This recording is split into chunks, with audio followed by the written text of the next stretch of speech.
Bonjour à tous, bienvenue pour le Calisthenics Science Podcast épisode 18. Dans cet épisode, on a Morgane comme d'habitude et un invité spécial qui est Martin. Martin, je vais le laisser se présenter après. C'est un pote à moi qui s'entraîne en calisthenics depuis quelques années aussi. Ça fait quelques temps qu'on avait envie de l'inviter sur le podcast et il a une bonne expérience à partager. Il a pratiqué pas mal de disciplines et particulièrement du handbalancing et du calisthenics aussi. Martin, tu peux te présenter. Bonjour à tous. Comme Alex a dit, moi, ça fait, je dirais, 4-5 ans que j'ai commencé le calisthenics. Je me suis très vite entraîné avec Alex. Je dirais que ça fait maintenant peut-être 1 an que je fais de plus en plus de handstand et que je délaisse un petit peu le calisthenics pour ça. Et voilà, pour faire très très bref, c'est à peu près tout. J'ai fait des études de kiné, j'ai aussi fait une formation en coaching. Maintenant, c'est le confinement, donc je travaille pas trop, mais voilà. C'est quoi un petit peu ton niveau actuel pour qu'on situe un petit peu tes performances, voilà, les éléments auxquels tu as bossé, etc. Un petit peu voir ton niveau pour donner Ouais. une idée aux gens. Euh, alors, dès le début, je pense que ça a été un petit peu bête, mais on fait tous des erreurs. Même dès que j'ai commencé le calisthenics, je voulais directement m'entraîner pour avoir la planche, alors que j'avais pas de muscle up, j'avais pas de back lever, j'avais pas de front, j'avais rien. Donc je me suis toujours entraîné pour la planche. Il y a 6 mois, je dirais, ouais, j'avais une straddle, je dirais, de allez, 2-3 secondes. Cette dernière année, je m'entraînais beaucoup pour le one arm handstand, que j'ai toujours pas et que je n'aurai toujours pas bientôt. Mais voilà, c'est un petit peu ça mon objectif en ce moment. Comme je faisais beaucoup de planches et beaucoup de poussées, je travaillais pas trop mon front ni mon back. J'ai toujours pas de front lever et mon back lever. Enfin, je suppose que je l'ai, mais je l'ai jamais tenté. Voilà, ça aussi c'est peut-être un petit peu idiot. Voilà, c'est à peu près tout. Mais comme tu l'as dit, je vis beaucoup pour la planche et le handstand. Ouais. Et en basique, tu avais quand même des perfs solides, hein. Tu tapais quand même des séries de 10 handstand push-ups, il me semble, des trucs comme ça Ouais, aussi. ouais. Mais Donc voilà, ça, ouais, handstand push-up, j'étais quand même, c'était le truc auquel j'étais le meilleur. Mais maintenant, j'en fais plus trop parce que c'est surtout ça qui me fait mal aux épaules. Voilà. Sinon, je me suis mis récemment, grâce à toi, au lesté. Parce que pendant très longtemps, je faisais que de l'endurance. Ça, c'était surtout au début, où je pensais que plus tu faisais de l'endurance, plus tu allais devenir fort. Donc, ouais, en tout cas, c'est ça qui m'a vraiment fait progresser au début. Moi, j'ai jamais fait vraiment de max en dips, en traction ou quoi que ce soit, mais voilà, en tout cas, j'ai un tout petit niveau, mais je suis vraiment pas monstrueux en lesté, quoi. euh, moi, j'aimerais bien faire un peu une petite parenthèse. C'est vrai que je t'avais fait découvrir le handstand, le lesté, on s'entraînait beaucoup ensemble. Donc, une petite parenthèse sur comment est-ce qu'on s'est rencontrés. Moi, je me rappelle plus exactement. Je pense que la première année, je crois que c'était l'année où j'avais raté une année, et puis je suis revenu après, et tu t'es entraîné avec Pierre, il me semble. Et puis, je crois que la première fois que je t'ai vu, tu avais un t-shirt Bar Brothers, Ouais, ouais. avec un petit Marcel là, et tu tapais déjà des handstands. Et Pierre m'avait dit que tu étais chaud en planche. Et puis tu es arrivé et je t'avais déjà vu taper une pike straddle planche. Et moi, je commençais aussi un peu les planches à cette époque-là. Avant, on faisait un peu. Nous, on a commencé un peu dans les jours old school, quoi. On n'avait aucune information. On faisait 7 reps, on se butait, puis on faisait du freestyle. Je crois qu'on faisait encore du freestyle à l'époque. On allait sur les bars à la salle de gym. Donc, on avait la chance d'avoir accès à une grande salle de gym 2 jours semaine. Je crois que c'était le lundi et le mardi soir. Ouais. de 20h à 22h, le super horaire. On était vraiment un très très gros groupe à ce moment-là, hein. Il y On a- n'était pas tant que ça, hein. ouais, il y a eu une période où il y avait, je sais plus comment est-ce qu'il s'appelait, mais il y avait aussi un groupe enfin, c'était des, je sais pas, des Yougos, je sais pas si c'était quoi comme nationalité, mais je me rappelle qu'il y avait un petit groupe aussi, mais eux qui faisaient beaucoup de freestyle, à faire des vidéos, tous des trucs comme ça. Mais c'était pas trop notre délire, mais c'est vrai qu'il y a eu 1 ou 2 années où on était quand même vachement beaucoup à la salle de gym. Ça, c'était vraiment, vraiment sympa. Je crois que l'année-là, j'étais pas là, justement. Ah ouais? L'année où il y avait ces groupes-là et tout. Ouais. Bah après, ça fait déjà 4 5 ans, donc je me rappelle plus Ouais. exactement. Mais ouais, même au début, moi j'avais toujours une tuck très très solide, des presses, etc. Parce que je faisais vraiment que ça. Mais à côté de ça, je me rappelle que tu vois, même je galérais à faire un muscle up et toi tu comprenais pas, tu étais là, mais comment ça se fait que tu fais ça et que tu fais pas de muscle up? Donc Ouais, ouais, ouais. c'était assez sympa. Mais c'était vraiment old school, quoi. Je me rappelle, Mhm. vraiment t-shirt Bar Brothers, tu vois. Et ça tapait des reps. On faisait n'importe quoi, freestyle. Ouais, c'était vraiment. Mais on était aussi un peu dans les salles de gymnastique. Aussi, je pense qu'il y avait un peu de ségrégation, quoi. Nous, on était un peu les calisthenics gang Ouais, ouais. On était mal vus, hein. hyper On n'était et pas bien tout. vus dans la salle de gym. Il y avait les gymnastes, il y avait ceux qui faisaient du parcours. Eux, je crois que c'était pas très bien vu, mais au moins ils avaient un espace.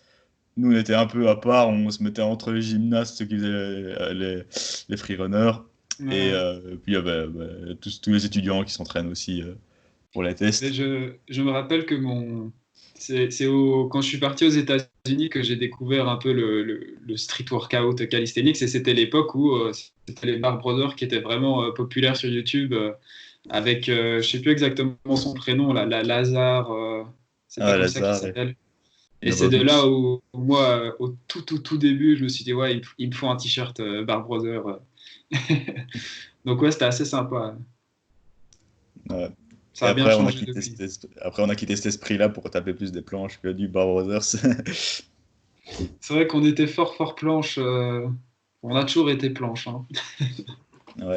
Bah, je sais pas, moi, avant de te connaître, je crois que mais j'avais commencé aussi à Louvain et je crois que je faisais que du set and reps dans la salle, du freestyle et du front, mais je connaissais pas encore les planches à l'époque et donc on faisait un peu n'importe quoi. Mm. Ouais. Ouais, il me Et semble qu'au après, niveau volume, on faisait des très, très, très gros entraînements, hein. ouais.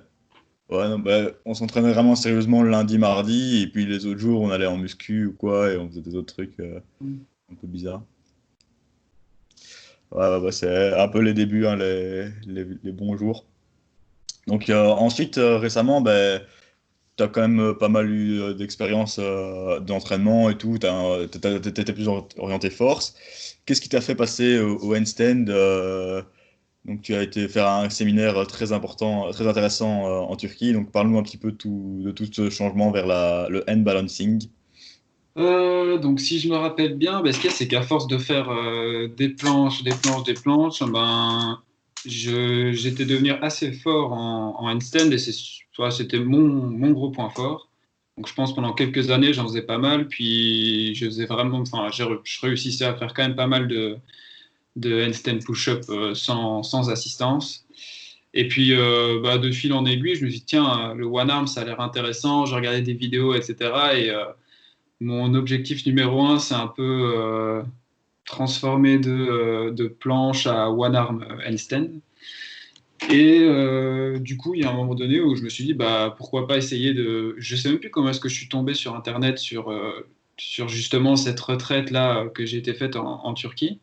Mais avant ça, t'avais fait c'était Handstand Factory et ah ouais, c'était Ouais, en t'inscrivant à la retraite, tu as eu le manuel push harder aussi ou voilà, ouais, ouais. ouais, ouais, ouais. Et mais ouais, je te dis, je sais même pas comment est-ce que je suis tombé sur Internet sur ce truc-là et j'ai vu que c'était en début septembre, je crois, et que au niveau des cours, etc., il n'y avait aucun problème que je pouvais y aller.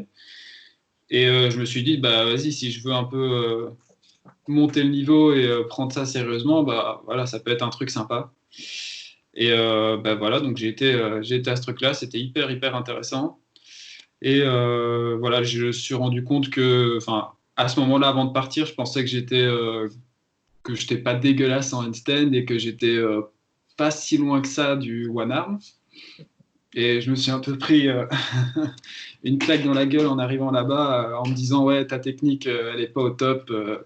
On me disait vas-y, essaye d'arrêter de faire des exercices comme ça, reviens aux bases, etc. Donc ça a été hyper productif en tout cas. Parce que c'est pas que je l'apprenais d'une mauvaise manière, mais comme beaucoup de gens, je pense, je sautais pas mal d'étapes à essayer de me mettre déjà sur les fingertips, enfin des progressions qui sont enfin, quand même réservées pour ceux qui maîtrisent quand même bien le truc. Et donc, enfin bref, en tout cas, si je veux donner un conseil à tous ceux qui bossent le one arm, c'est n'essayez pas de sauter les progressions trop vite et construisez des bases assez solides avant de penser aux exercices plus difficiles, quoi, plus compliqués. Ouais, c'est le problème avec le calisthenics, hein, c'est qu'on voit que tout le monde un peu qui est assez fort au poids du corps, donc un peu comme toi, tu vois, t'avais touché bien la planche, tu tapais des presses comme pas deux, des handstand push-ups, et donc tu as vraiment une force dans le delto et tu tiens ton handstand limite grâce à ça et pas grâce à une bonne technique et l'alignement. Et donc t'as vite skippé les étapes et là-bas, tu m'avais dit, ils t'ont flingué, quoi, ils t'ont dit arrête de faire du calisthenics, fais du hand balancing, quoi. Ouais, ils m'ont flingué. Non, ils étaient tous très très sympas, Ouais, mais ouais, ouais, ouais. c'est un peu, voilà, on m'a dit, toi, tu viens de là, ça se voit. Et ce qui a été surtout difficile, encore maintenant, c'est que bah, pendant, je dirais, presque 5 ans, dans ma tête, enfin, je faisais mes handstands grâce à je m'en rendais pas vraiment compte, mais changer une technique alors que ça fait 5 ans que tu fais comme ça, c'est surtout ça qui est difficile. Et puis comme voilà, mes deltos étaient assez forts comparé au reste, maintenant un petit peu pour les réétirer et changer un petit peu ces techniques, bah, c'est assez compliqué, quoi. Mais on y arrivera. Ouais. Ben maintenant, ouais, j'ai vraiment vu que rien que cette semaine, ça a changé du tout au tout, quoi. Juste après, t'étais devenu limite un master. Enfin, déjà, t'étais moins en scène, mais moi, j'ai remarqué aussi, je commençais à m'intéresser pas mal aussi au balancing à l'époque, enfin, quand t'as été. Donc, j'ai vu un peu toutes les techniques de coaching et tout à travers ça. Et puis, j'ai pu directement remarquer que tu as appliqué plein de tips rien que grâce à cette semaine. Ouais, Bon, malheureusement, après, il s'est passé ce qui est arrivé. Donc, il a ouais. eu une grosse blessure.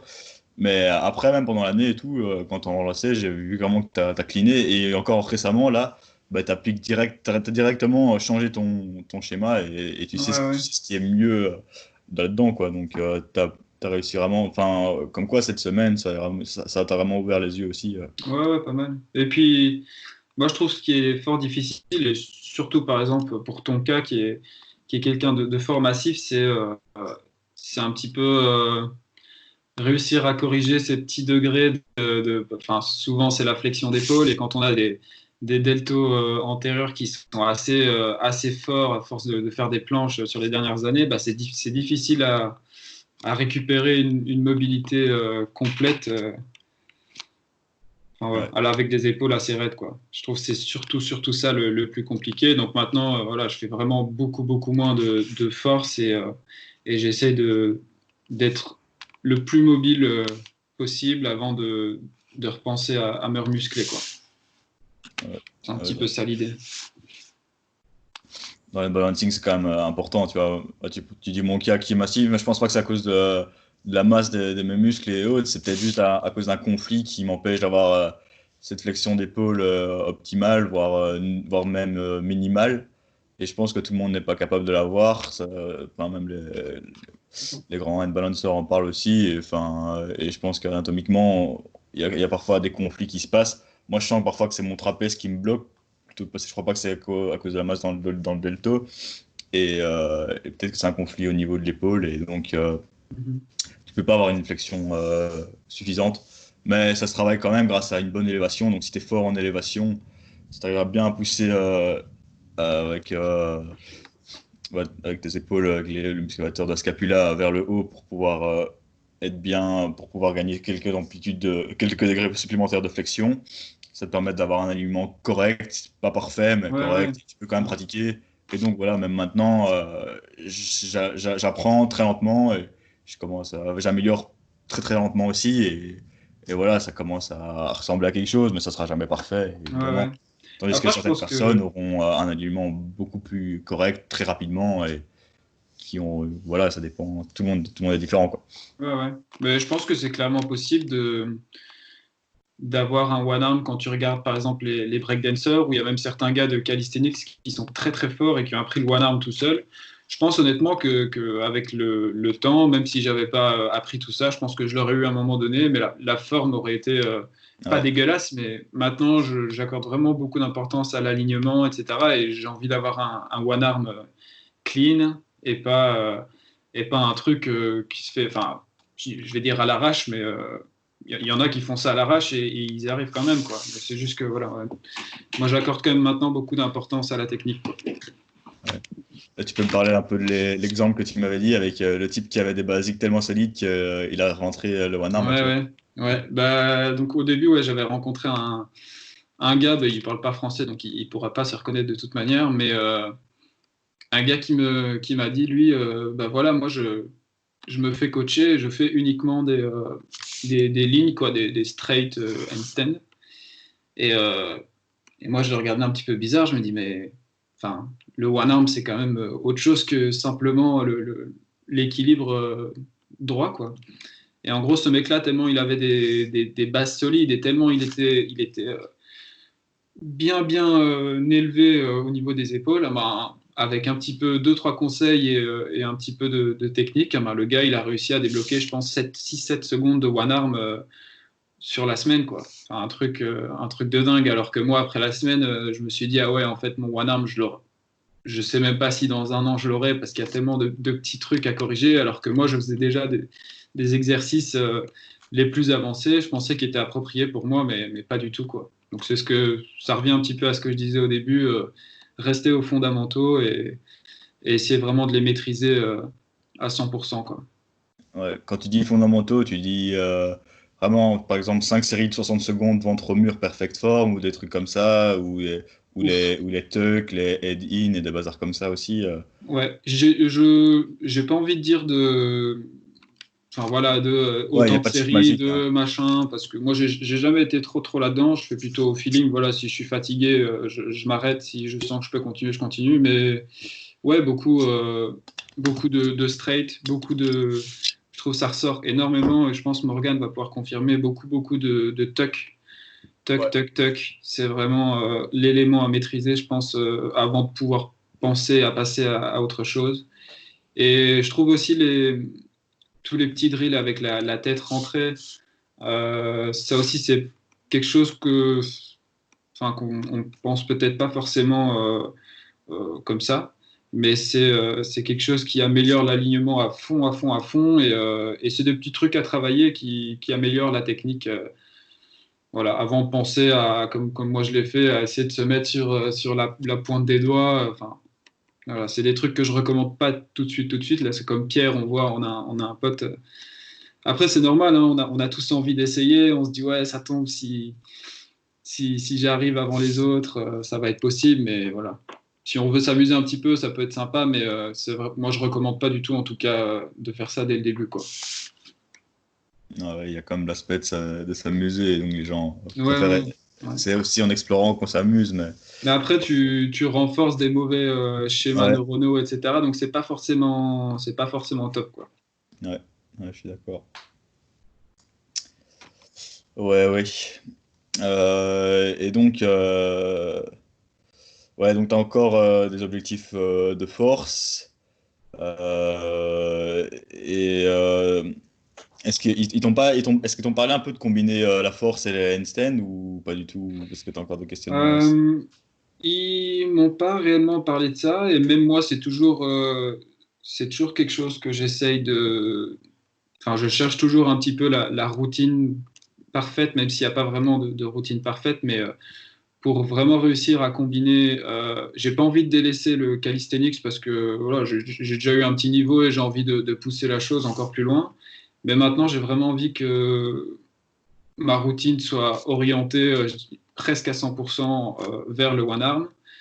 Et donc, je suis toujours en train de chercher un petit peu quel volume un petit peu de force je peux ajouter sans pour autant que ça impacte mon entraînement de handstand.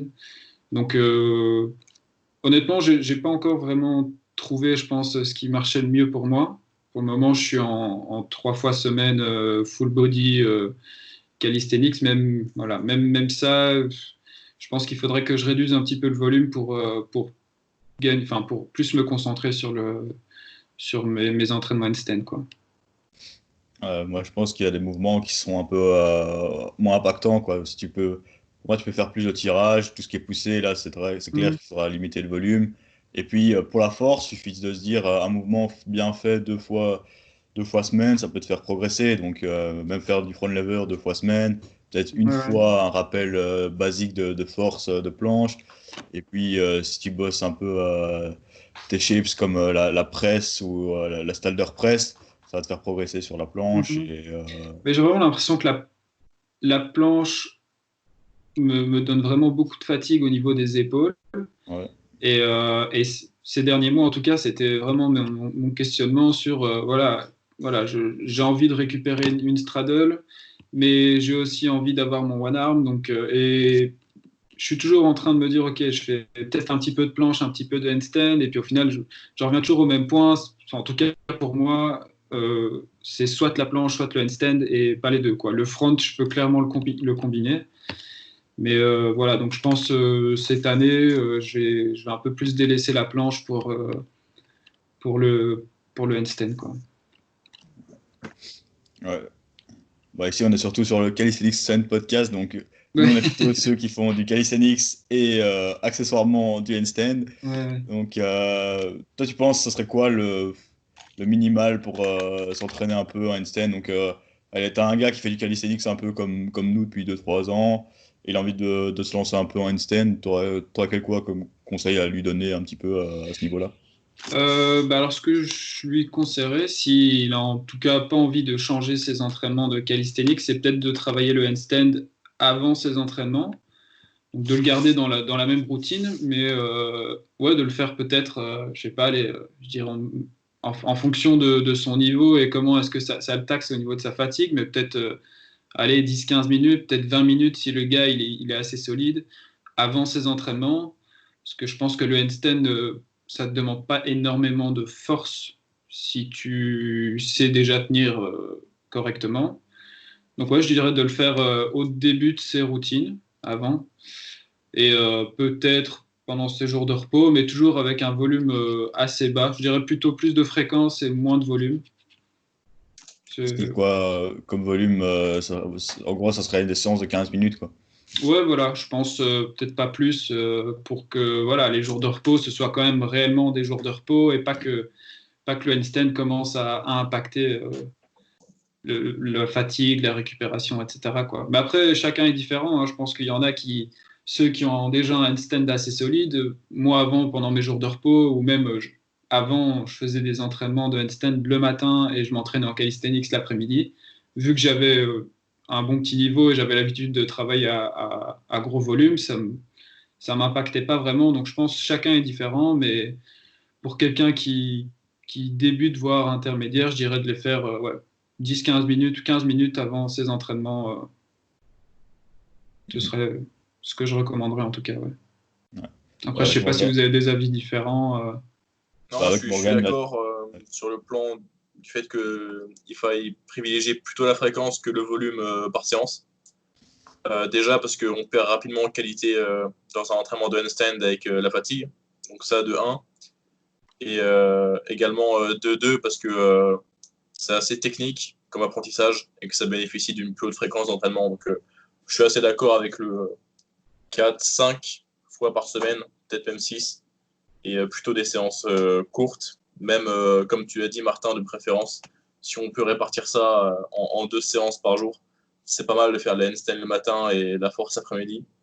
Ou l'inverse, ça ne changera pas grand-chose, même si potentiellement, ce serait mieux de faire les handstands le matin pour les faire les plus frais possible. Hmm. Ouais, pour moi, j'ai déjà un petit peu essayé. Enfin, parfois, ça m'arrive, ça m'arrange mieux de m'entraîner le matin et d'essayer de taper quelques handstands l'après-midi. Je vois que de un, je m'énerve beaucoup parce que j'ai du mal à bien bien pousser. le handstand en hauteur. Et ouais, en tout cas, moi, je m'énerve vite parce que je sens que je suis fatigué. Du coup, je m'énerve et je veux pas terminer ma séance sur quelque chose de mauvais. Du coup, je continue, je continue, je continue. Et voilà, au final, moi, en tout cas, ça me réussit pas de le faire comme ça, quoi. Des stands en étant énervé, c'est jamais le bon plan. Ah ouais, non, non, non.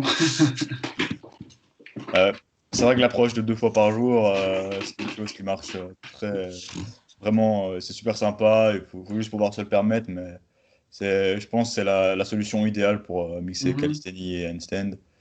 Et comme on discutait un peu au début du podcast, l'entraînement de calisthenics va souvent impacter ton entraînement du handstand, tandis que l'inverse, c'est moins vrai. Donc, faut pas trop avoir peur de faire un peu trop de handstand. Enfin, si, bien sûr, à un moment, on en fait trop, mais voilà, il y a quand même on a quand même de quoi, une bonne marge de volume là-dedans qui n'impactera pas trop notre entraînement. Ouais, ouais. Après, c'est toujours à adapter, hein. Moi, je pense qu'un gars qui Ouais, veut, comme j'ai dit, continuer à avoir son objectif numéro un, c'est progresser en calisthenics. Il peut aussi, par exemple, se dire, voilà, peut-être que j'ajoute un peu plus de fréquence, un peu plus de volume sur le handstand, et à ce moment-là, je retire peut-être un jour d'entraînement calisthenics. Ça te fait quand même, je sais pas, assez, même si tu t'entraînes que 3 fois semaine, ça te fait quand même un volume minimum pour progresser. Donc voilà, je pense que chacun doit voir comment est-ce qu'il le ressent, et c'est pas, il y a pas de guideline vraiment à ouais, clairement. respecter bien spécial. Ouais, ouais. Ouais, au final. Et donc, on peut en arriver au point suivant. Donc, à cette semaine en Turquie, tu t'es un peu malheureusement forcé sur l'épaule. Donc, parle-nous un petit peu de cette blessure. Donc, tu la traînes depuis déjà presque un an, du coup. Et donc, dis-nous, c'est pas une blessure commune. Donc, ça arrive un peu à tout le monde quand on s'entraîne. On a des petites blessures. Et là, c'est une blessure qui a vraiment failli te faire arrêter, enfin, presque failli te faire arrêter le calisthenics et pendant très longtemps. Et c'était quand même, ça revient, c'est une sacrée blessure. Donc, parle-nous un petit peu de Ouais. ça. Ben, moi, je pense que j'ai pas vraiment eu de traumatisme, rien du tout. Je pense que ça a juste été un peu du surentraînement donc voilà, où j'étais à mon séminaire, on va l'appeler ça comme ça. On avait déjà pas mal de volume d'entraînement, et puis comme je traîne, enfin comme à cet endroit-là, il y avait pas mal de gars aussi du calisthenics, ben on ajoutait des entraînements planches durant la journée, etc. Donc ça faisait quand même énormément de volume. Et je sentais qu'après 3-4 jours d'affilée, il fallait que je prenne au minimum un jour de repos total, parce que voilà, c'était assez demandant. Ce que, bah, évidemment, j'ai pas fait, vu que t'as des profs qui sont là. C'est quand même je veux dire, un privilège d'avoir des gars comme ça à côté de soi. Donc voilà, j'ai décidé de ne pas m'arrêter, de continuer, d'essayer de faire attention. Et quand je suis rentré de cette semaine-là, bah, j'ai bien vu que mon épaule avait un truc enfin, qui fonctionnait pas.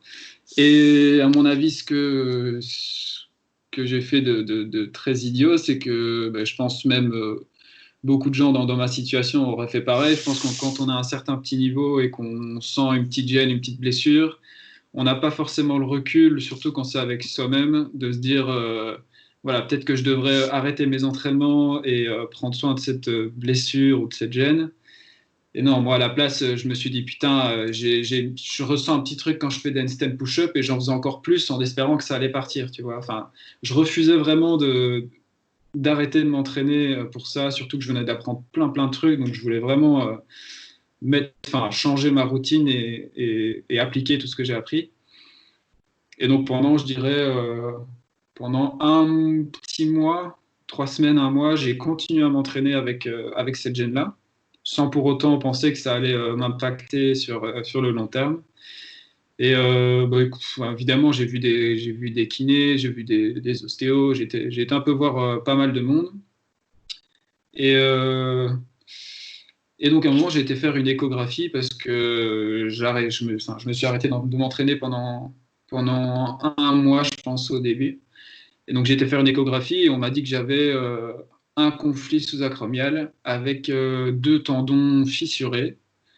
Donc là, ce jour-là, ça a été un petit peu C'était un petit peu la désillusion où je me suis dit, putain, merde, tendon fissuré, ça veut dire quoi ça? Est-ce que ça va se refaire? Est-ce que.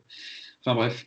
Et du coup, j'ai arrêté de m'entraîner pendant 3 mois, je dirais.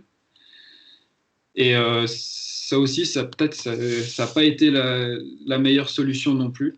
Je pense que du coup, là, pendant ces 3 mois, je me suis quand même pas mal renseigné sur tout ce qui englobait les tendinopathies, etc. Et donc, au fur et à mesure, j'ai ajouté enfin, pas un traitement, mais voilà, j'ai ajouté des petits exercices, des petits massages, etc., que j'appliquais à l'épaule. Mais voilà, même encore maintenant, c'est difficile parce que je ressens encore une petite gêne, mais j'ai repris mes entraînements, je continue un petit peu ma réhabilitation. Donc voilà, pour le moment, j'essaie de vivre avec, on va dire ça comme ça. Ça va mieux, mais je suis toujours pas complètement guéri. Donc voilà, je me suis peut-être un petit peu perdu dans les explications, mais voilà un petit peu les grandes lignes, quoi.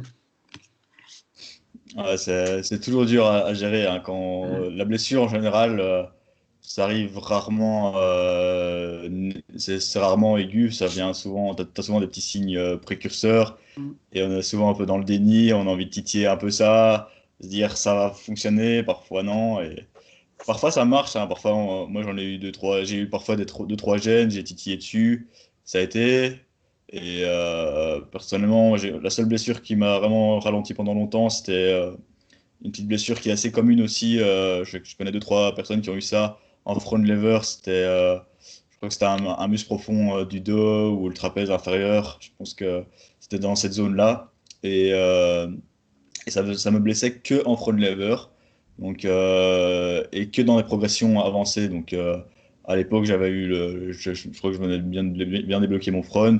J'étais confiant dessus et je le bossais bien. Et, et chaque fois que je faisais une série, ça me niquait. Même au repos, à l'inspiration, ça lançait. Mais je pouvais faire tout sauf ça. Et du coup, ben, comme toi, je crois que j'ai un peu laissé en stand-by pendant un mois ou deux. J'ai relancé, de nouveau, c'est revenu. Après, c'est repassé, puis c'est revenu. Et pendant 1 an et demi, j'ai traîné cette blessure.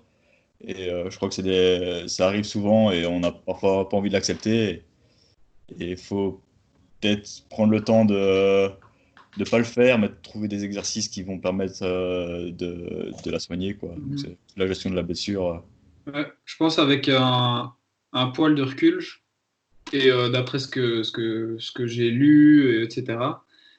Bon, après, il y a toujours des exceptions, mais je pense que c'est pas bon ou c'est pas la meilleure solution, en tout cas, de s'arrêter de s'entraîner complètement, parce que je pense pas qu'une blessure se guérit toute seule comme ça avec le temps. Enfin, après, évidemment, si tu te casses un bras, c'est différent, hein, mais et, euh, et je pense qu'à ce moment-là, le mieux, c'est de réduire le volume, adapter ta routine et ajouter voilà, un peu enfin, un traitement spécial, on va dire, avec des exercices. Voilà, moi, par exemple, on sait au niveau de la coiffe des rotateurs, c'est des petits tendons assez.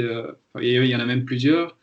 Et du coup, bah, moi, c'était beaucoup aller masser la zone, faire des exercices avec des élastiques pour peut-être replacer mon épaule un petit peu en arrière. Enfin, c'est des petits trucs, mais je pense que le plus important, c'est accepter que voilà, tu as une blessure, vivre avec et te dire, OK, j'accepte de régresser, j'accepte que ça va prendre du temps, mais sur le long terme, je suis obligé de faire ça parce que je pense qu'au final, moi, ma blessure ma semaine de séminaire, je pense pas qu'il y avait réellement grand-chose. Je pense que si j'avais attendu un petit peu plus longtemps, que j'avais directement pris le temps d'analyser et de soigner ça correctement, je pense pas que j'en serais là aujourd'hui.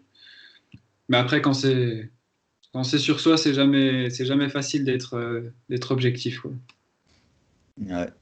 Ouais. Et souvent, les blessures, il suffit de refaire le mouvement un peu traumatisant, on va dire, avec une intensité assez faible, Mhm. qui ne traumatisera plus trop, mais qui va quand même te permettre de guérir autour de ça pour repallier Ouais, ce, ouais. Bah, par ce exemple, moi, virage. je sais que pour le moment, il y a encore un mois, je pense, j'ai réessayé. C'est beaucoup les handstand push-up qui me font mal à l'épaule. Donc je pense que c'est vraiment les mouvements où je suis au-dessus de la tête et avec de la rotation interne, c'est vraiment ça qui me fait mal. Et évidemment, bon, encore une fois, j'ai été bête, mais je me suis dit, putain, les handstand push-up, ça me manque vraiment, ça fait super longtemps que j'en ai pas fait. Et voilà, j'ai commencé à faire des séries alors que j'aurais dû vraiment prendre ça avec des pincettes et peut-être faire une ou deux reps avec moins d'intensité, comme tu dis, peut-être diminuer, enfin ouais, allonger le tempo et voir un petit peu en fonction. Donc voilà, c'est toujours un peu un dilemme pour moi à l'heure d'aujourd'hui. Mais voilà, je vais essayer doucement de les réintégrer en tout cas à ma routine parce que c'est quelque chose qui me manque. Ouais, c'est dur de pouvoir refaire ce qu'on aime bien et ce que ça nous fait mal. Ouais. Bah, en plus, des blessures comme tu as eu, ça arrive énormément à plein de gens en calisthénie, surtout à tous les plancheurs qui, un peu comme toi, qui privilégient un mouvement et qui n'ont pas fait qui n'ont pas une approche assez structurée. Donc nous, avec Morgan, on a une approche assez équilibrée, quoi. On privilégie toujours des mouvements, on va dire une poussée verticale, une poussée horizontale, un tirage vertical, un tirage horizontal, exercice jambes antérieures, postérieures, tu vois, tout ça a une certaine harmonie dans un programme et on met rarement l'emphase sur un plan au détriment de l'autre. Et c'est souvent ce qui amène à garder un équilibre, à éviter les blessures. Bon, parfois, si on a vraiment envie de débloquer un mouvement, il faut savoir le mettre en priorité, il n'y a rien à faire. Mais dans les premières années, c'est comme ça qu'on fait une fondation solide et qu'on évite les blessures. Et c'est peut-être une approche que tu n'as pas eue et que beaucoup n'ont pas, et ce qui amène à des grosses blessures qui ne récupèrent pas non plus.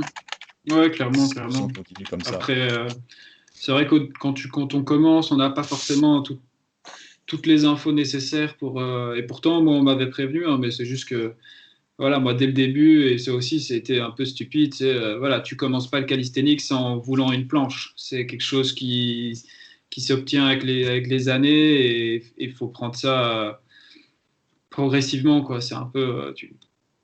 Ah ouais, c'est un peu un des derniers moves à avoir en calisthenics. Et voilà, moi, l'erreur que j'ai faite, c'est que, ouais, comme je sais pas si je l'ai déjà dit dans la vidéo, mais avant de savoir faire des muscle-up, je voulais avoir une planche, quoi. Enfin, Et même pendant que tu bossais tes planches, tu faisais peut-être pas de traction, tu faisais peut-être pas de front euh, lever. j'en faisais un petit peu si, parce que je me disais, il faut quand même équilibrer, mais voilà, j'intégrais des tractions, j'intégrais même que des tractions, en fait, parce que le front et le back, c'était pas quelque chose qui m'intéressait. Enfin, même maintenant, quand je le dis, je me dis, putain, pourquoi est-ce que j'ai fait ça?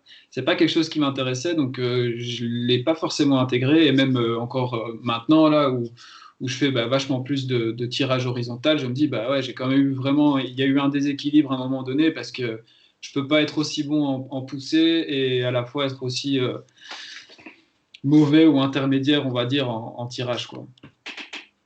Et surtout, je pense que mon tirage, je faisais énormément de tirage vertical et même presque pas du tout, ou en tout cas presque pas de tirage horizontal, quoi. Donc voilà. Maintenant, je rectifie un peu tous les problèmes qu'il y a eu sur ces dernières années. Ouais. Et puis, ouais, je me rappelle même quand tu faisais tes entraînements un peu lestés et tout, ou alors c'était tes entraînements en pool, bah, tu rajoutais toujours du push avec. Chaque fois, tu jouais entre les séries, taper quand même des handstand push-ups, des presses, des planches. Ouais, mais ce qu'il y a, c'est cool. Enfin, je suis un gosse avec ça. C'est tellement quelque chose qui me fait kiffer que je sais que je dois pas le faire et je termine toujours par le faire. Tu vois, même quand j'étais encore blessé, j'allais en salle de sport pour faire des étirements ou des trucs comme ça. Et je marchais et je me dis, putain, allez, juste une fois, j'essaye pour voir si ça me fait mal. Et je devais pas le faire. Et je me retrouvais quand même la tête en bas. Et j'étais là, putain, ça fait du bien. Ouais. Bah, ça, c'est marrant parce que c'est toujours un peu l'approche novice enfin, quand tu débutes, enfin, quand on n'avait pas les connaissances, on faisait ça comme ça parce qu'on croyait que c'était ça s'entraîner. Et toi, ce qui est marrant, c'est que tu as continué à le faire alors que tu savais ce qu'il fallait, alors que tu savais ce qui était optimal. Ouais, Bon, ouais. ça t'empêchait pas de progresser, ça te faisait marrer, mais moi, je suis sûr que tu aurais eu des meilleurs résultats avec une approche plus intelligente que quand je te voyais faire. Je me dis, purée, il faut que tu arrêtes de faire ça, entraîne-toi correctement, quoi. Et le problème, je pense qu'il y en a beaucoup comme toi qui encore, ils savent ils savent ce qu'il faut faire, mais ils aiment pas le faire. Alors, il y a toujours un compromis, il y a toujours un aspect joué. Je trouve ça c'est hyper important. Mais voilà.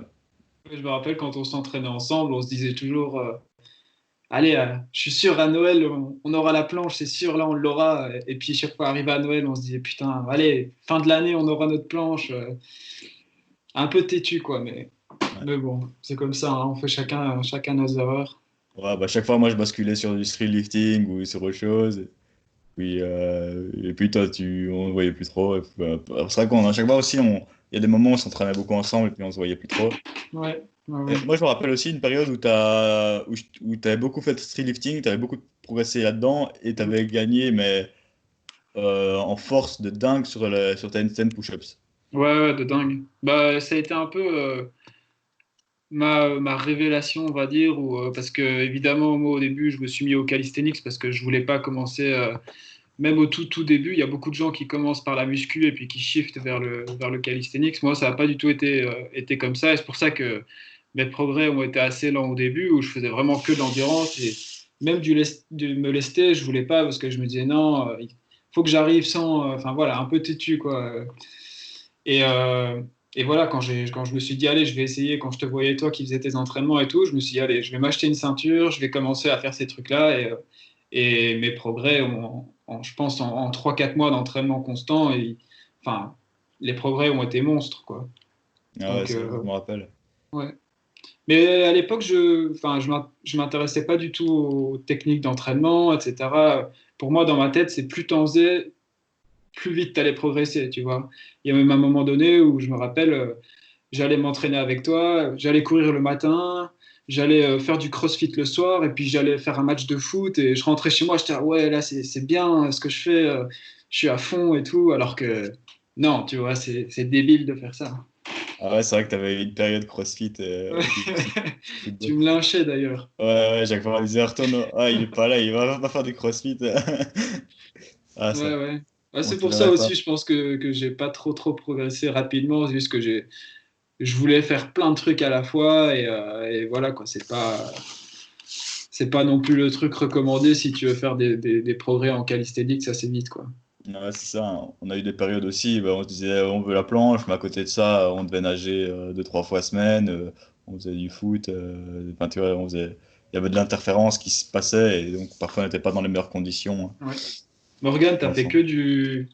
t'as toujours fait que calisthenics? Comment est-ce que t'as commencé, toi? Alors j'ai commencé en 2015. Dans ma jeunesse, j'ai fait de mes 8 à 14 ans, je crois que ouais, de 8 à 14 ans, j'ai fait du tennis. Après, à 15 et 16 ans, j'ai fait du taekwondo. Et c'est en faisant du taekwondo que je me suis mis un petit peu au conditioning et à la musculation au poids de corps. Et ouais, après, progressivement, ça m'a intéressé plus les figures de force, le street lifting, les handstands, un petit peu de tout. J'ai beaucoup trop poursuivi trop de buts différents à la fois sans savoir exactement ce que je voulais, mais ouais, là, c'est que du calisthenics.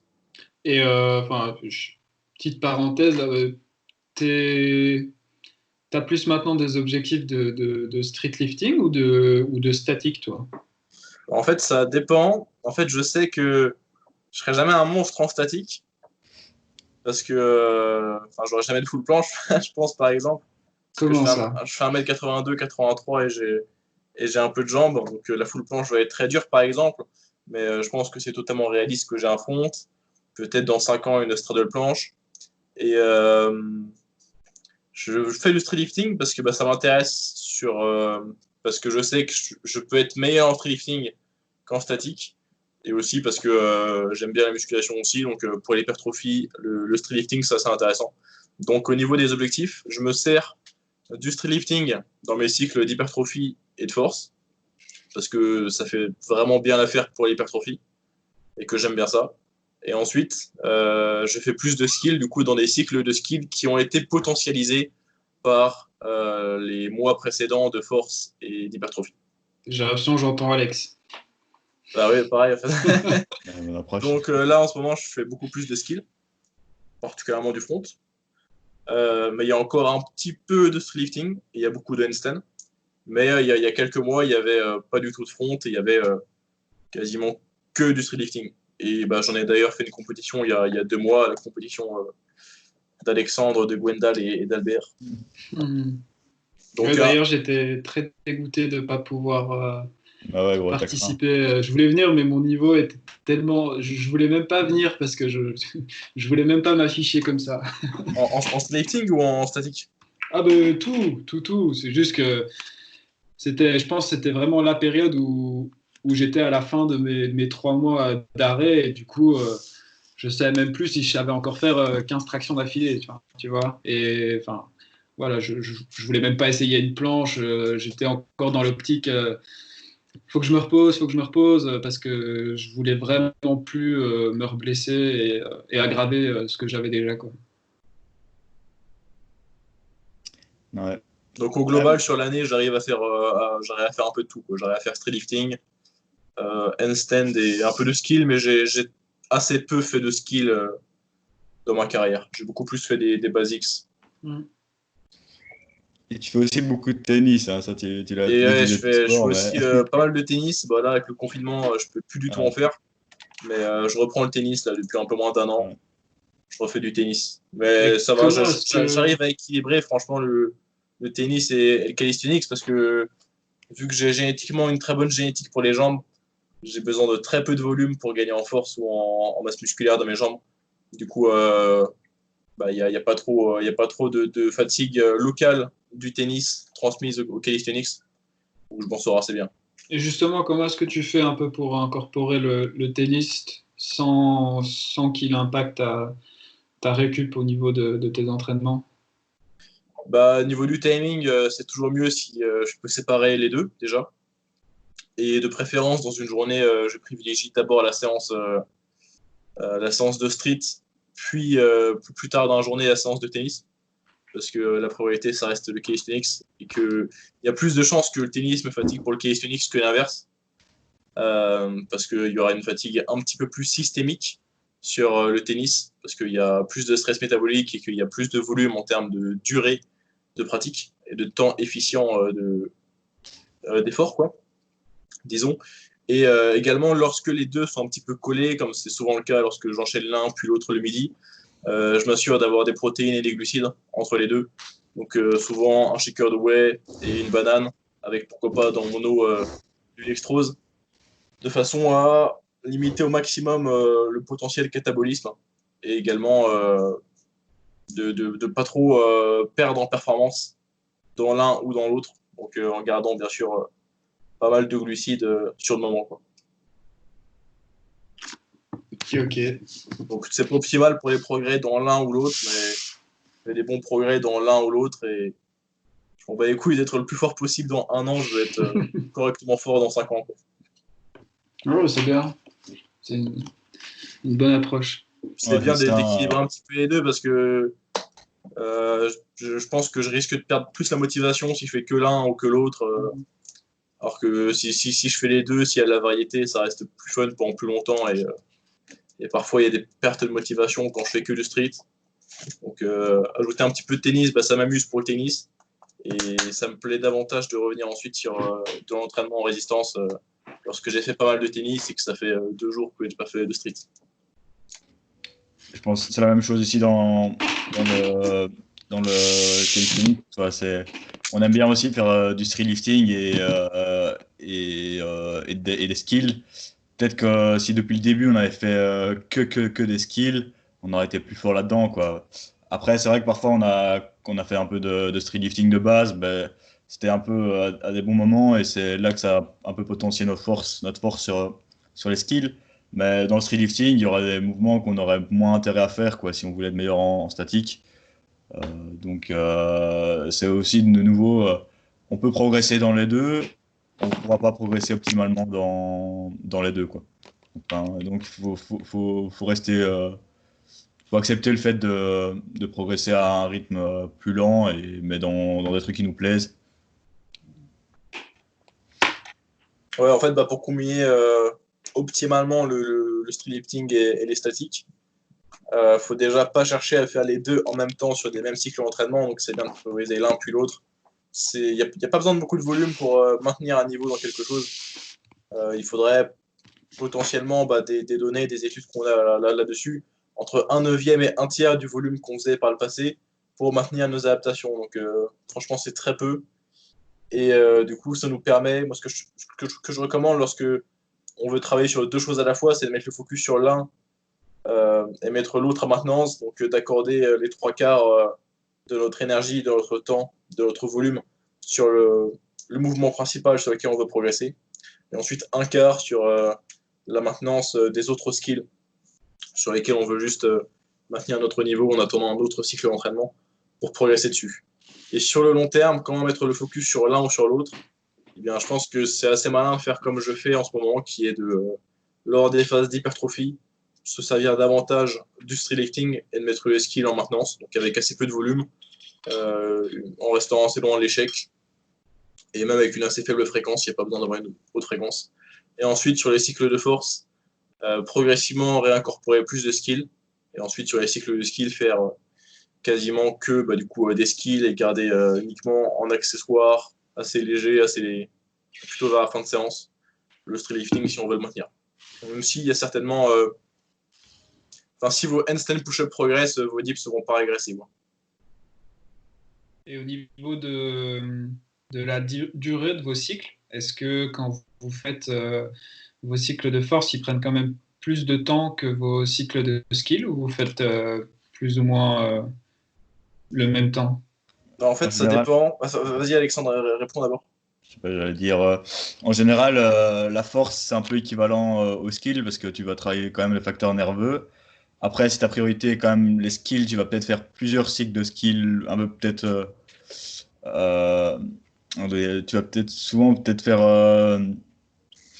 un cycle ou deux de skills en plus que celui de la force. Ça dépend un peu de tes priorités, on va dire. Si tu as plus d'objectifs de streetlifting, moi je dirais que tu auras intérêt à faire peut-être un ou deux voire trois mésocycles de force d'affilée et peut-être un ou deux mésocycles de skill seulement.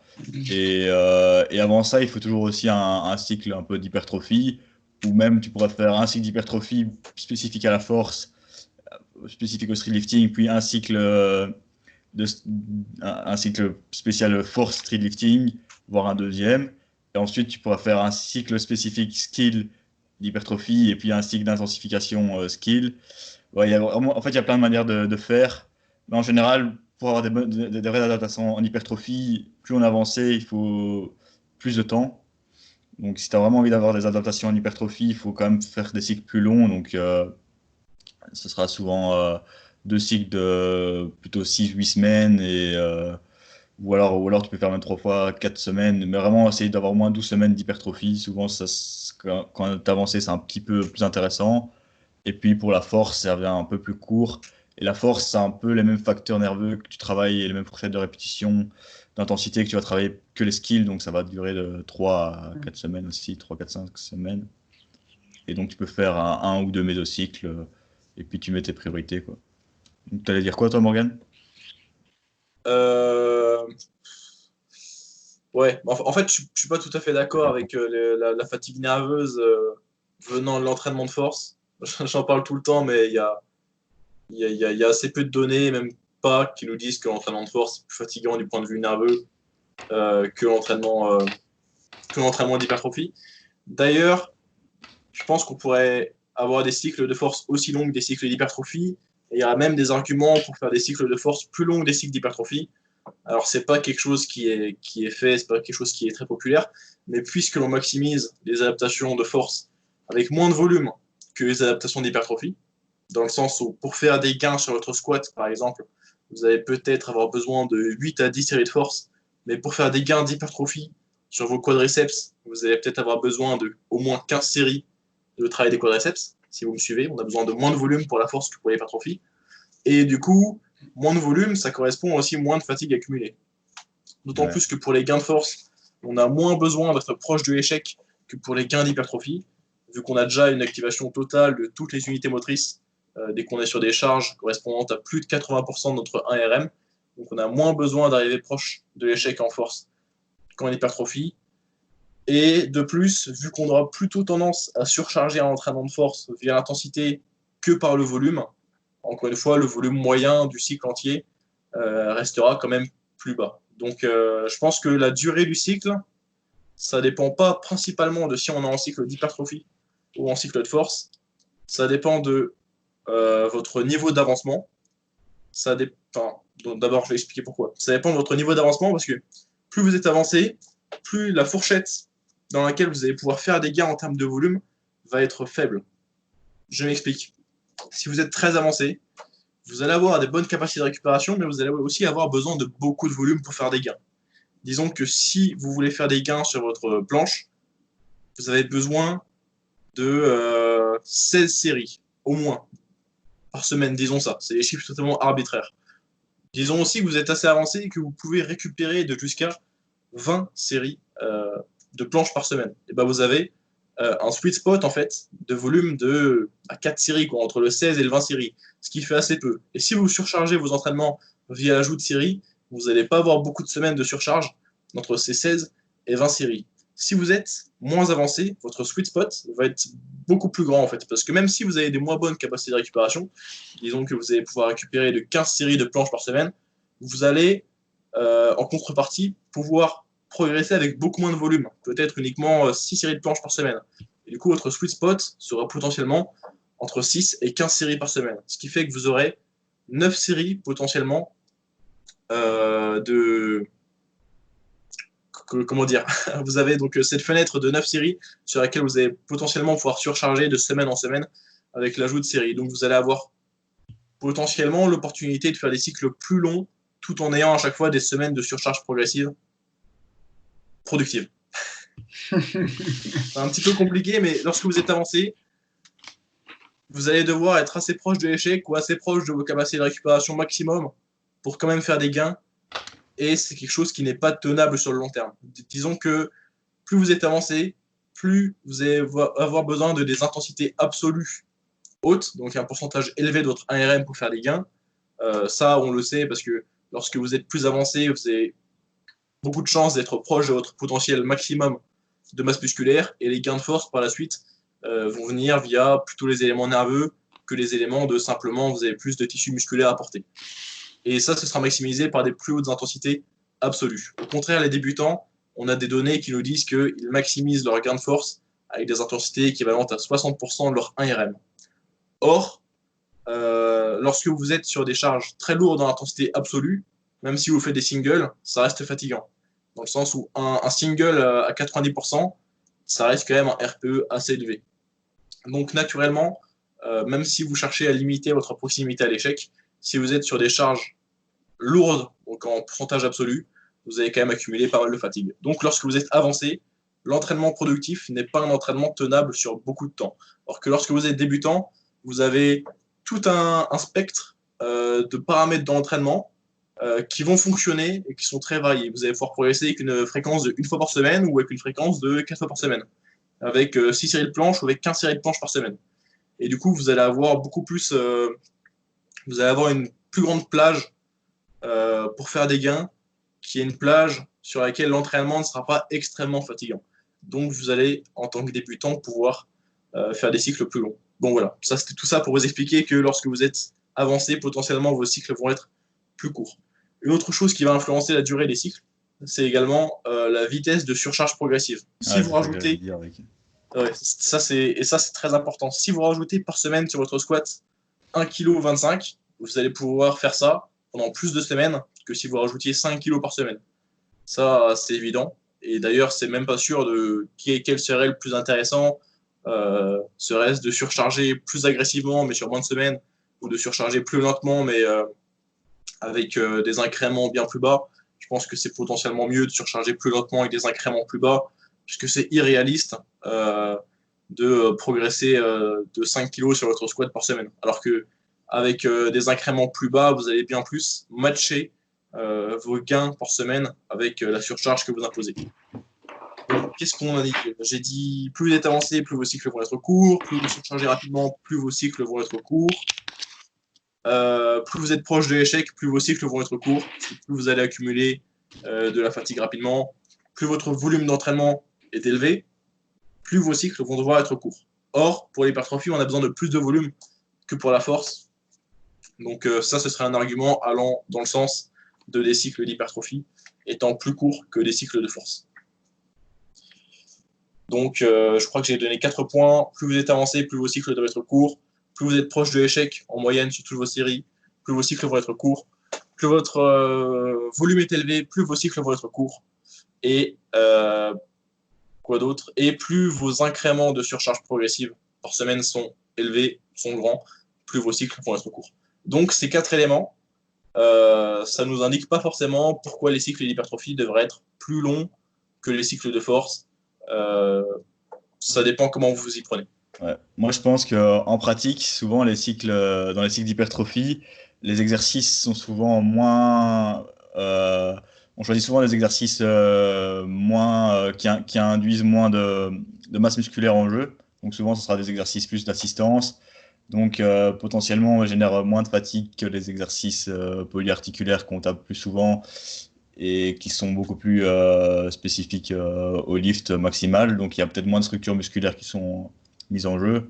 Donc, souvent, on va faire, je prends l'exemple, on va peut-être faire du front squat à la place du back squat, donc il sera peut-être potentiellement moins fatigant que back squat. Après, dans les cycles d'hypertrophie, souvent, si on met du street lifting et qu'on tape quand même nos dips, finalement, c'est vrai que l'argument là sera peut-être contre. Mais souvent, l'assistance dans les cycles de force sera. Il y en aura moins. Donc, ça s'équilibre. Et puis, ouais, il y a moins de volume en cycle de force, souvent qu'en cycle d'hypertrophie, en termes de série par exercice au global. Ouais. Et après aussi, dans le cycle d'hypertrophie, dans le cycle de force, c'est vrai que c'est souvent ça qui, à mon avis, qui amène à des trucs plus courts, c'est qu'on a envie de maxer, on a envie de soulever lourd, et donc la surcharge progressive se fait beaucoup plus rapidement que dans les cycles d'hypertrophie. Souvent, tu vas dire à quelqu'un de progresser de 1,25 ou de 2,5 dans son cycle d'hypertrophie, bah, il s'en fout, et ça ne le dérange pas. Tu vas dire à quelqu'un de progresser de 1,25 dans son cycle de force, il va se dire, ah, c'est pas fou, quoi. Et donc, c'est pour ça que souvent, dans les cycles de force, moi, je me permets, et ça fonctionne, de faire des sauts de 5 kilos, et c'est là que tu vois quand même. Et ça fonctionne, donc c'est des trucs qui ont fonctionné peut-être longtemps, et c'est peut-être pour ça que ça reste un peu dans les normes de faire des cycles d'hypertrophie plus longs et de force plus courts. Après, c'est vrai que tes arguments sont plausibles, tiennent la route. Donc, il faudrait essayer peut-être de faire ça sur. Bref, je suis sûr que ça s'est déjà fait aussi, hein, de faire des cycles de force plus longs avec un incrément plus faible, ça pourrait être intéressant. Moi, j'avais une question pour vous justement par rapport à ça. C'est à partir de quel point est-ce que ça va être intéressant quand on est en cycle de force de peut-être se dire ok, maintenant je commence à m'entraîner, enfin je split le volume en deux pour s'entraîner 2 fois sur la journée. Je sais pas si vous voyez ce que je veux dire. Donc de plus augmenter la fréquence et peut-être pas diminuer le volume, mais le diviser en tout cas pour pas qu'on ait trop de volume à la fois. Mais je sais qu'il y a la fatigue aussi et la récup qui va entrer en jeu. Donc je sais pas un petit peu si vous aviez quelque chose à dire par rapport à ça. Je vois qu'il y a des athlètes qui privilègent le 2 fois par jour au niveau de la force, si je me trompe pas. Ouais, alors souvent c'est plutôt des haltérophiles ou des powerlifters, un petit peu moins des bodybuilders, même si je pense que ce serait aussi beaucoup les bodybuilders qui pourraient bénéficier de ça. Alors, ils sont dopés. S'ils sont dopés, ils récupèrent déjà très bien. Donc pourquoi split? Pour avoir plus de qualité sur les 2 séances. Et c'est surtout important lorsque vous avez beaucoup de volume et ou si vous travaillez sur des mouvements hautement techniques. Les haltérophiles, c'est très important pour eux, s'ils ont un bon volume d'entraînement, s'ils ont un haut volume d'entraînement, de split leur séance en 2, simplement parce que l'haltérophile, c'est hautement technique, et que si vous êtes dans un état de fatigue, vous allez faire de la merde, hein. Vous allez vous blesser, vous allez prendre des mauvaises habitudes, vous allez faire bien moins de volume et bien moins d'intensité que ce qui était prévu. Je disais aussi que ça bénéficierait aux bodybuilders parce qu'ils ont un haut volume d'entraînement et que vu qu'ils font un petit peu plus d'isolation, c'est facile de split par groupe musculaire. Donc de faire peut-être, disons, le dos le matin et les triceps et les épaules l'après-midi. Il n'y a même pas la problématique du coup de couper la récupération d'un certain groupe musculaire qui aurait été travaillé le matin, comme un haltérophile qui aurait fait du front squat le matin et qui ferait ces 2 mouvements d'haltéro l'après-midi. Dans ce cas, ça couperait un petit peu la récupération, ce qui serait pas optimal de ce point de vue-là, mais ça fait quand même l'affaire parce que leurs mouvements sont hautement techniques. Et pour le coup, je privilégierais plutôt de mettre les mouvements les plus techniques le matin, encore une fois, lorsqu'on est le plus frais, un petit peu comme j'en avais parlé plus tôt dans le podcast avec la handstand le matin, et la force l'après-midi. Au niveau d'un gars qui fait du calisthenics et qui veut, par exemple, optimaliser ses gains en dips et en traction lestée, par exemple, est-ce que toi, tu recommanderais à un moment donné de voir des entraînements bi-quotidiens dans ce cas-là, ou pas trop? Alors, pour beaucoup de sportifs de haut niveau, ils font tous des entraînements bi-quotidiens, mais pour l'entraînement en résistance, on en bénéficie un petit peu moins parce que le volume est bien plus bas. Si vous faites un sport d'endurance, vous allez devoir vous entraîner 5 heures par jour en fait. Si vous faites du powerlifting, vous allez vous entraîner 1h30, 2 heures par jour, même si vous êtes à un niveau mondial, parce que vous avez besoin de moins de volume en entraînement de résistance qu'en entraînement d'endurance pour faire des gains. Donc vous avez moins besoin de split vos séances. Il y aurait un bienfait, oui, peut-être, pour avoir moins de fatigue, pour avoir vraiment un maximum de qualité sur vos mouvements, mais de toute façon, il n'y aurait pas eu ce souci-là si vous avez une séance, disons, squat et bench, ou si en street, vous avez une séance planche et front lever, il n'y aura pas beaucoup de fatigue sur l'un vers l'autre au sein d'une même séance, à moins que la séance dure vraiment longtemps, et là, c'est plutôt une fatigue psychologique qui s'installe. Mais il n'y aurait pas trop de fatigue de l'un sur l'autre si c'est des mouvements antagonistes ou même simplement des mouvements qui ne ciblent pas tout à fait les mêmes groupes musculaires. Donc pour l'entraînement de calisthenics, de lifting, ou même l'entraînement de force en général, c'est pas vraiment nécessaire de faire un entraînement 2 fois par jour. Ça serait nécessaire si vous avez des objectifs assez variés.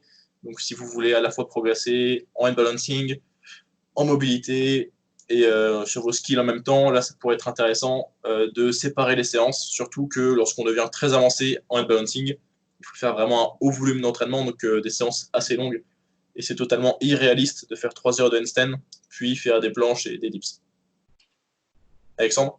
Ouais, je suis d'accord avec toi, hein. Je trouve que pour l'entraînement en force, en résistance, il y a très peu d'intérêt, à part si vous avez vraiment des capacités de récupération énormes. En général, une séance d'1 heure et demie, même admettons, tu as envie de progresser en dips en traction, tu vas pas commencer à taper dips le matin, traction au soir, dips le lendemain, traction au lendemain. Donc voilà, il y a peut-être peu d'intérêt. Seulement, si peut-être en hypertrophie, si vous avez besoin de volume énorme et que vous êtes quand même vachement avancé et que vous récupérez bien, pourquoi pas. Mais encore, vraiment, il y a peu d'intérêt à splitter en deux. Seulement pour l'apprentissage technique. Et ça reviendra un peu à se dire aussi, à la limite, si tu as un nombre de séries correct à faire, ça serait un peu la méthode bulgare ou le grise de groove un petit peu. Ça serait faire plein de séries sur ta journée, quoi. Donc autant faire ça, à la limite, faire du greasing de groove et faire, faire des séries de traction toutes les heures, quoi. Là, ton apprentissage moteur sera énorme, ta technique et ta fatigue sera minimale, quoi. Et ta fraîcheur sur ton mouvement sera optimale. Et en plus, faire 2 entraînements par jour, c'est un petit peu pousser la fréquence à l'extrême, où est-ce qu'on ne répartit plus nos séances sur des journées, mais on les répartit sur des demi-journées. Et avant de commencer à split ces séances en séance du matin, séance du soir, il faut d'abord avoir bien réparti nos séances sur 6 jours de la semaine, quoi. Ouais, Je ne recommande pas de s'entraîner 7 jours par semaine, parce que c'est bien d'avoir un jour de pause psychologique totalement, mais c'est bête de réfléchir à s'entraîner 2 fois par jour si vous ne vous entraînez pas déjà 5 ou 6 fois par semaine. Justement, j'en profite là parce que j'ai un truc qui me vient en tête. Petite question pour vous, par exemple. Moi, c'est un truc que je me demande en ce moment. J'ai comme je reprends doucement, je suis en full body 3 fois semaine.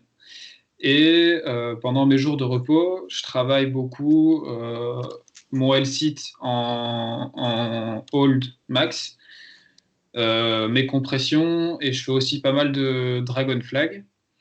Est-ce que, d'après vous, c'est quelque chose que je devrais arrêter de faire pour avoir des jours de repos total, ou c'est pas forcément pour vous un truc qui peut impacter mes entraînements?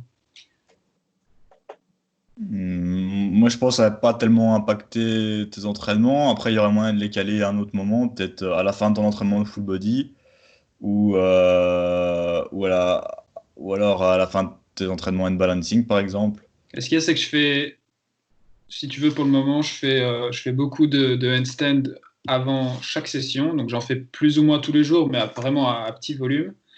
Donc, si tu veux, avant ma full body, je fais quand même pas mal de handstand.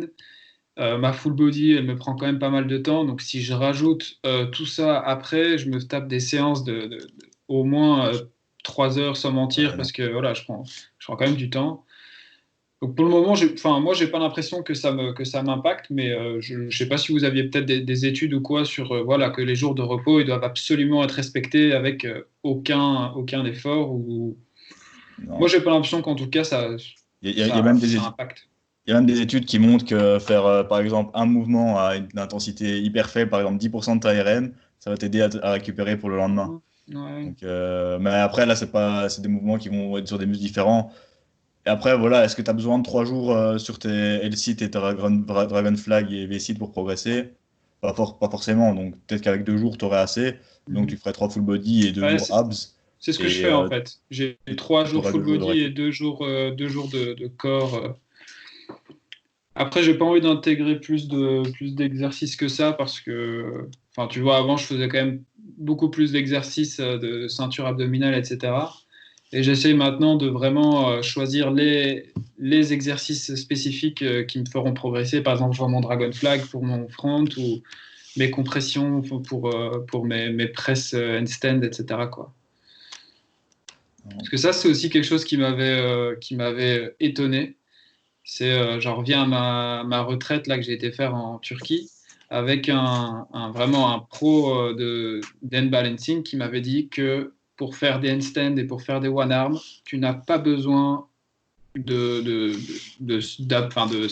d'avoir un bon gainage ou une bonne ceinture abdominale, quoi. Et ça, c'est quelque chose qui m'avait étonné. Je me suis toujours dit, ouais, les mecs qui font un one arm, d'office, ils ont une ceinture abdominale de malade parce que enfin, pour moi, tu étais obligé. Et lui, il me dit que tu peux avoir un mec qui a du chewing-gum au niveau de ses abdos et qui peut quand même réussir à faire des one-arm, quoi. Donc, ça, c'est quelque chose que je sais pas. Ouais, c'est beaucoup trop surévalué, même je trouve pour la planche, pour le front un petit peu aussi. Alors, en calisthenics, ça parle au drapeau, il y a pas grand-chose où le facteur limitant, ce sera tes abdos, quoi. La majorité Ouais. du temps, t'es trop faible. T'es Mhm. Ouais, trop c'est faible dans ça. les épaules. T'as pas assez de dorsaux, t'as pas assez Pas d'épaules, assez quoi. d'aigus antérieurs et c'est tout, tu vois. C'est pas, oh putain, je n'arrive pas à la full planche parce que j'ai vraiment pas des bons directeurs du rachis. Oh non! Ouais, moi, c'est souvent ce que j'explique aux gens, c'est que arrête de te soucier des jambes. Tes jambes, elles se soulèveront automatiquement si tu lean Ouais. plus. Et ça, je vois que c'est vraiment quelque chose que les gens comprennent pas en mode, ouais, mais même quand tu fais des presses handstand, ils te disent, mais tu fais des abdos dans les airs, comment est-ce que tu fais pour guider tes jambes? Enfin, Non, en fait, ce qu'il faut leur expliquer, c'est que c'est un mouvement de trébucher, quoi, la presse.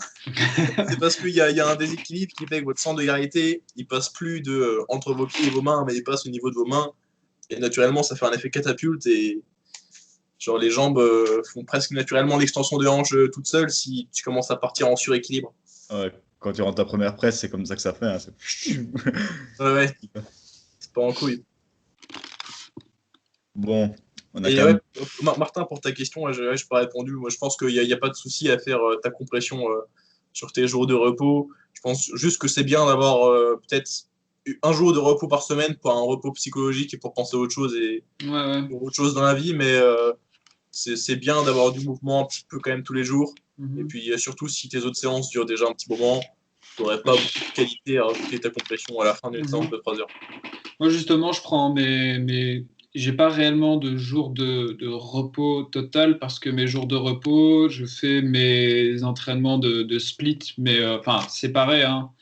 Mais par exemple, le dimanche où je fais rien au niveau musculaire, bah, je me dis, allez, je pousse le middle split bien loin, où je fais avec des poids, etc., etc. Et moi, je pense pas que ça ça peut impacter mes entraînements de force. Peut-être au niveau psychologique, comme tu dis, c'est vrai que de temps en temps, ça fait du bien de se prendre une journée et de se dire, vas-y, je pense pas à ça et je fais ce que j'ai envie de faire. Mais ouais, moi, je fais pas souvent, en tout cas, de jours de rien, quoi. Soit je fais de la mobilité, soit je fais des étirements. Ça dépend des gens. Toi, ça te rend un peu malade de rien faire, je pense, et tu as besoin de faire de la souplesse, par exemple. Donc, fais-là, il n'y a pas de problème à ça, tu vois. Ouais, Il y a des gens, il y a des gens, ils ont besoin de rien faire pendant 2, 3 jours. Le week-end, c'est le week-end, tu vois. Donc, ouais, tu leur ouais. mets un entraînement de titan les 4, 5 jours, boum, ils ont 2 jours de repos. Et psychologiquement, ils seront tellement bien de rien faire que ça, ils peuvent pas faire quelque chose. Tandis que bah, moi aussi, j'ai le cas, les jours où je me repose, je dois faire de la souplesse, quoi, ou je dois Mhm. faire quelque chose. Donc, c'est comme ça, faut adapter en fonction de la personne, quoi. Ouais, ouais. Mais en Ouais, tout cas, faut pas culpabiliser si vous faites rien le week-end. Ouais. Faut dire ça à vos clients ou quoi, ou à vos amis. S'il y a un jour où est-ce que vous faites rien, faut pas culpabiliser, faut pas se forcer à faire quelque chose en se disant ça c'est surtout un problème et ça peut être un trouble psychologique aussi lié à l'alimentation. Le fait de se dire qu'il faut absolument s'être entraîné un certain jour pour pouvoir manger et manger beaucoup, sous peine de sinon, au cas contraire, devenir gras. Ça, c'est un trouble psychologique, un désordre alimentaire assez fréquent, le fait de s'entraîner pour manger et de manger différemment, donc soit beaucoup plus ou beaucoup moins les jours où on ne s'entraîne pas. Donc deux choses, soit vous allez manger beaucoup plus les jours où vous vous entraînez parce que vous vous dites putain j'ai vraiment mérité ça, ou alors au contraire par ennui ou par manque de discipline du fait que vous n'avez pas fait une séance d'entraînement alors que c'était un jour de repos, vous allez manger beaucoup plus pour compenser et même pour sécréter plus de dopamine. moi, moi, c'est plus ça qui m'arrive justement. Où je regardais, j'ai en tête une vidéo de Chris Heria, je pense, qui parlait de cycler ses Lucide. carbs. Ouais. Ouais. Et c'est quelque chose que j'ai essayé d'appliquer, mais bizarrement, voilà, quand j'ai mes jours où je fais rien, ah ben, au final, je finis par manger beaucoup plus parce que justement, j'ai plus de temps pour moi et au final, j'ai la dalle, quoi. Donc, c'est quelque chose qui, chez moi, j'ai pas encore réussi à appliquer. Je sais même pas si je vais essayer de l'appliquer, mais voilà, ça, je fais de moins en moins attention à l'alimentation. Même Alex, je pense qu'il peut te confirmer où je suis passé par des phases j'ai essayé un peu plein de façons de m'alimenter, etc. Et voilà, au final, je pense que c'est mieux de manger à sa faim, voire un peu trop que pas assez, si on veut continuer à bien s'entraîner, quoi. Je ne recommande pas de cycler les glucides, surtout dans l'entraînement de résistance, parce que mais en fait déjà c'est très peu taxant au niveau du glycogène dans l'entraînement de résistance. 8 séries à l'échec total, 8 séries de leg extension, ça vous fait perdre que 30% de vos stocks de glycogène. Et de toute façon, vous ne faites jamais 8 séries à l'échec sur un groupe musculaire, c'est très rare. Et 30% de vos réserves de glycogène, c'est rien du tout. Donc en fait, l'entraînement en résistance, c'est très peu taxant, ça consomme très peu de glucides. Donc ne serait-ce que de ce point de vue-là, cycler vos glucides, ça n'a pas trop de sens. Une autre chose, c'est que vous n'avez pas besoin d'avoir beaucoup mangé, même d'avoir mangé du tout pour faire une bonne séance.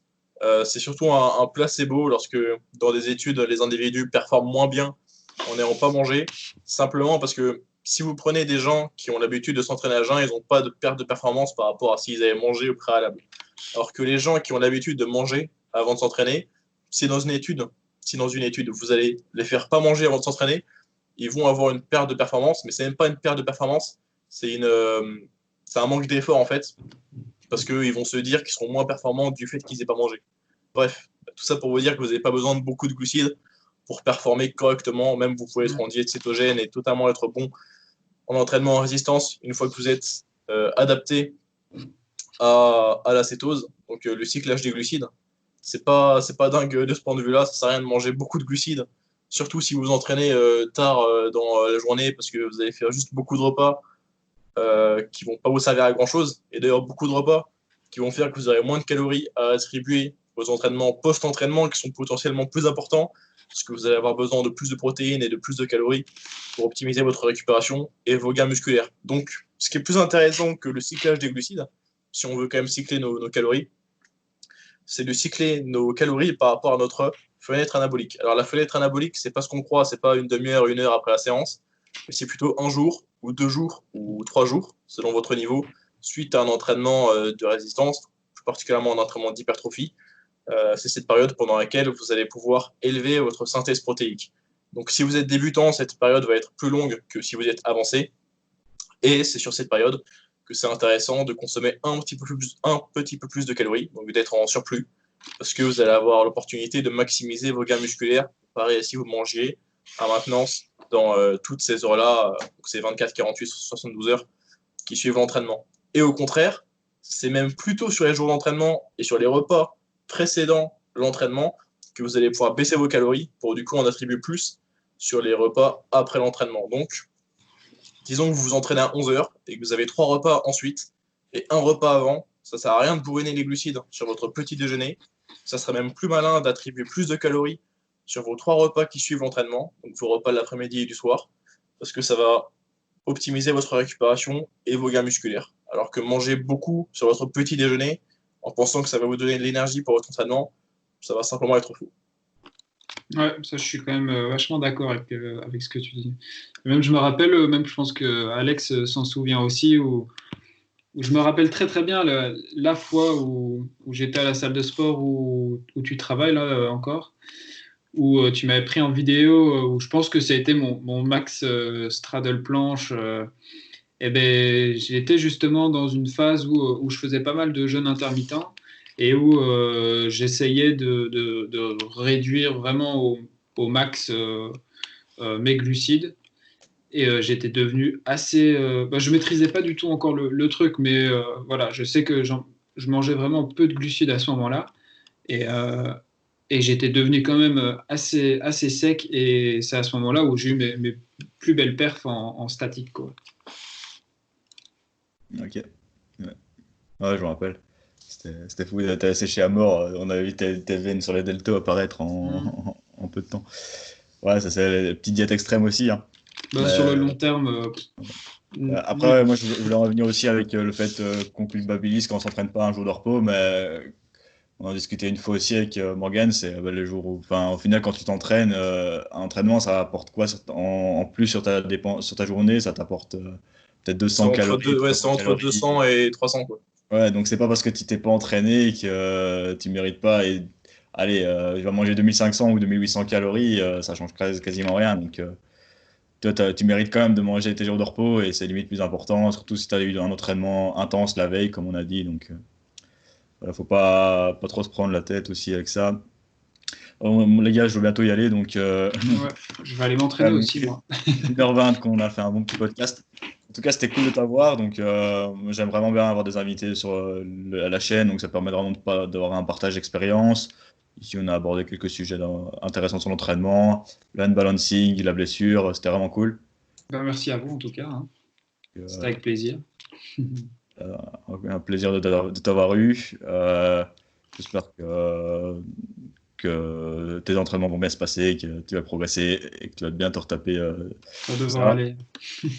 Donc, One Arm Stand dans 6 mois. Non. Ouais, je sais pas si dans un an je l'aurai, mais j'espère être proche dans un an, en tout cas. Donc, on verra. S'il n'y a pas trop d'obstacles sur le parcours, je croise les doigts que dans un an, j'y suis proche. On va mettre aussi ton Insta et tout dans la description pour voir un petit peu ce que C'est tu cool, fais. merci. Et voilà. Donc, Nickel. cool. Allez, c'était tout pour le Calisthenics Science Podcast épisode 18, en compagnie de Martin et de Morgane. Ciao les gars.